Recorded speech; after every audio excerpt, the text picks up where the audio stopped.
Okay? So let's give him a warm welcome and be one of the fucking best crowds he's ever performed for. Give it up for Peter Hughes. Yeah! Peter!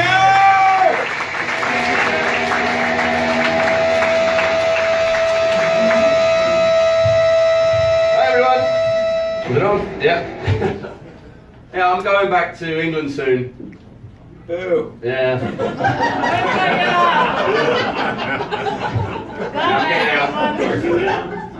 Yeah, I'm not 30 yet, so when I'm out, I'm out.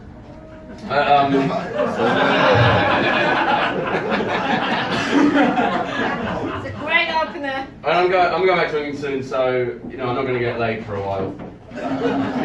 If everyone's got the accent.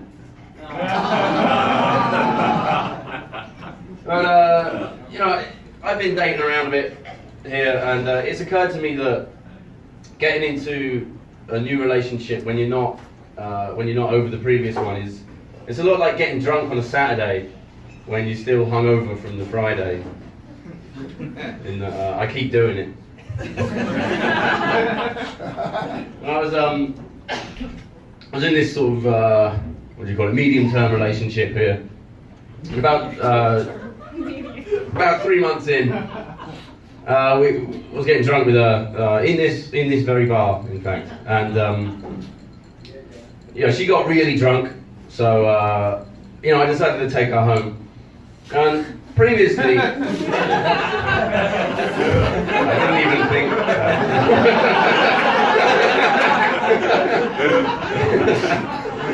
Previously, we'd always been to my place, which is important for later, so remember it. And she was so drunk we couldn't get a taxi. But her place was a lot closer, so I got her back to her place, put her to bed. I was gonna walk home, but it was late, so I slept there. Luckily, I slept in my clothes, because about 4 in the morning, I heard this like bleep, bleep, bleep, bleep, bleep, bleep, bleep, bleep, bleep. And I sat up, and this Korean guy walks in, and I'm like, he's like, "Who are you?" And I'm like, "Who are you?" And then he did something very strange. He unbuckled his trousers a little bit, pulled them down to his hips, pointed to his underwear, pointed to her underwear on the floor, which matched. And I was like, "Look, same." And I was just like, "What?" And he thought I didn't get it, because he then pointed to a picture of him and her together on her nightstand. I was like, "Look, see?" And I was like, "Yeah, I get it, but open with that, don't open with your pants." Anyway, I think he was a nice guy, he didn't punch me in the face or anything. But on the way out, he did another kind of strange thing. We were walking out and he said, "Oh, my name's whatever." And I was like, "Oh, my name's Peter." And he said, "Yeah, I know, don't know what that means. Don't know what that means." And it's true, because that's the end of the story. Like, I'm gonna go to my grave not knowing what that means. But the problem for me is, like, I can't, when I am over a relationship, it's not like I can just suddenly decide to get into a new relationship. If I think I want to get laid in a month, I need to start putting work in like 2 weeks ago. I need to start, doing research on Facebook and engineering chance encounters,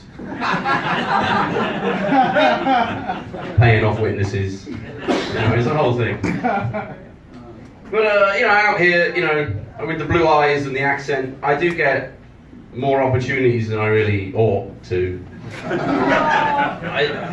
I sort of ruin it a lot though with my personality.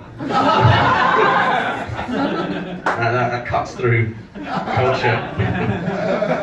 I put myself out there a lot though. I've had a few weird ones.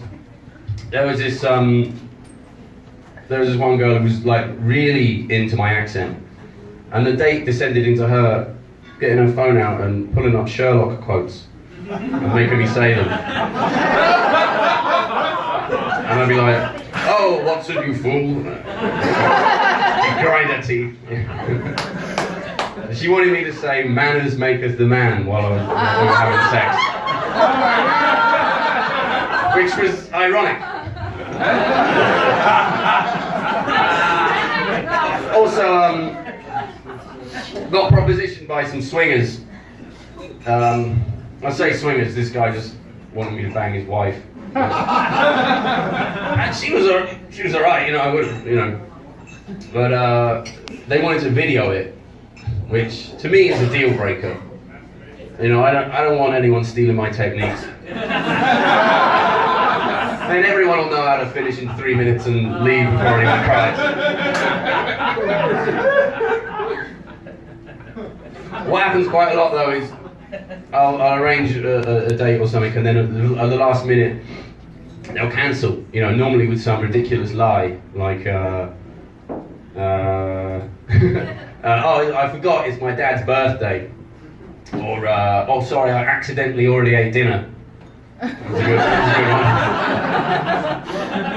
I had this date lined up with this girl. It was way out of my league, and she sent me this message an hour before, like, oh sorry, I'm sick. And I was like, oh okay, cool.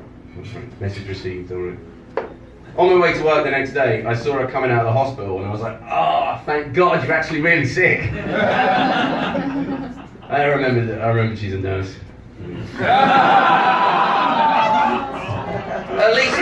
At least they take the effort to lie, though. You know, it's better than getting ghosted. But it's pretty annoying, because sometimes you need to speak to someone. Like recently, I sent a message to someone I hadn't spoken to in about a month. And I was like, hey, how's it going? Nothing. A few days later, trying again. Oh, hey, really need to speak to you. Everyone got blocked. Alright then, don't get tested.